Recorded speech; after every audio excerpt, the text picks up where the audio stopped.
चाहिँ शनिबारको दिन हो र म चाहिँ पसलमै छु। हाम्रो एउटा सानो किराना पसल छ। अहिले चाहिँ हामी यो पेट्रोल पम्प मुनतिर सरेका छौँ र यतिखेर चाहिँ मेरो सानो साथी आउनु भएको छ अनि उहाँ चाहिँ यहाँ होमवर्क गर्नु हुँदैछ। एकदमै ज्ञानी ट्यालेन्टेड मेरो साथी हुनुहुन्छ। यता हेरिदिनुहोस् त। Hello Sabushree. Hi. What's up? Fine. Okay. अनि के गर्दैछौ? होमवर्क गर्दैछु। कुन विषयको? सेरोफेरो। सेरोफेरो। सेरोफेरो भनेको के हो? नेपाली। नेपाली त होइन हो। सेरोफेरो भनेको यो सोसल भन्छ। सामाजिक सेरोफेरो होला हैन? नेपालीमा चाहिँ छ तर यो नेपाली त होइन। नेपाली त बेग्लै हुन्छ नि त। अनि कहाँ पढ्छौ? उहाँले चाहिँ सर्प पनि लिएर आउनु भएको छ। बाइ द वे गाइज, सर्प चाहिँ फेभरेट डरलाग्दो सर्प छ।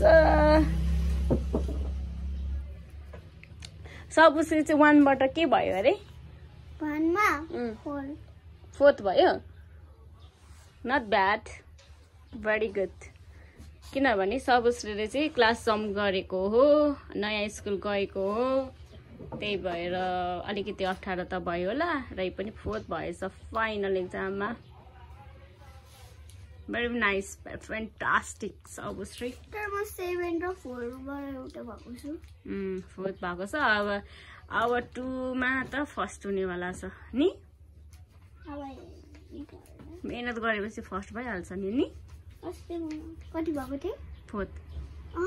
अनि सुरुमा के भएको थियो भने 12 भएको थियो होइन, अनि 13 अनि फेरि 13 अनि फेरि 13 भयो होइन, अनि लास्ट फाइनल एक्जाम आयो होइन, अनि त्यसपछि 4th भयो। अब यो first exam, second exam, third एक्जाममा चाहिँ कुनै तर फाइनल एक्जाममा चाहिँ फर्स्टै हुनेवाला छ।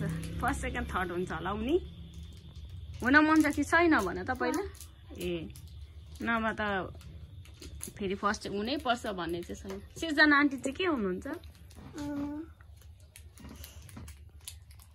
म चाहिँ के हुन्छु कलेजमा थाहा छ? फर्स्ट हो, फर्स्ट मात्रै हुन्छु म। सेकेन्ड? फर्स्ट हुने मान्छे सेकेन्ड कसरी हुन्छ?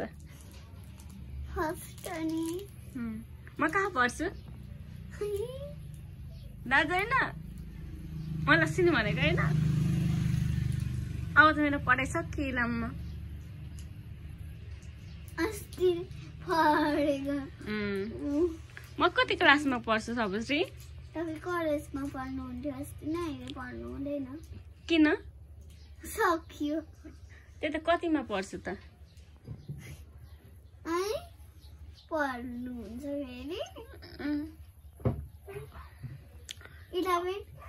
ए 11 त ससिन दादा पढ्न आँटिसक्नु भयो। अब 11 त होइन नि, 11, 12, 13, 14, 15, 16, 17 सकिसकेँ मैले। 17? यस। यहाँ हेर, क्लास 10 सुन्नु क्लास 11 मा पनि छ नि। क्लास 10 सम्म 10 भइहाल्यो होइन। Look at here while I am talking, okay. अनि 11, 12 हो, त्यस पछाडि 13, 14, 15, 16 हुन्छ होइन, 17। अहिले त 13, 14, 15, 16 हुन्छ अझै ब्याचलर्स। तर मैले त 3rd इयर भनेको 3 इयर्स मात्रै पढाए हो। त्यही भएर 11, 12, 13, 14, 15, 16, 17 सकेको। मास्टर्सलाई 17 भन्छ। अझै पनि हुन्छ। मास्टर्सलाई 17 भन नि त। मास्टर्स भनेको पहिला अब 10 क्लास पास पढ्यो होइन, अनि 11, 12 पढ्यो होइन, अनि त्यस पछाडि 13, 14, 15 पनि पढ्यो होइन, अनि त्यहाँदेखि फेरि 16 र 17 पनि पढ्नुपर्छ हो। अनि अब यो 16 र 17 पढेपछि चाहिँ कलेज पनि पढाउन पाइन्छ। ठुलो ठुलो कलेजका ठुलो ठुलो दाजुहरू हुनुहुन्छ नि, दिदीहरू हुनुहुन्छ नि, उहाँहरूलाई पढाउन पाइन्छ। नपढाउँदा पनि हुन्छ। अब त्यो चाहिँ पढाउन मन लाग्यो भने पढाउने हो होइन, होइन पढाउन मन लाग्यो भने पढाउन चाहिँ पाइन्छ भनेको।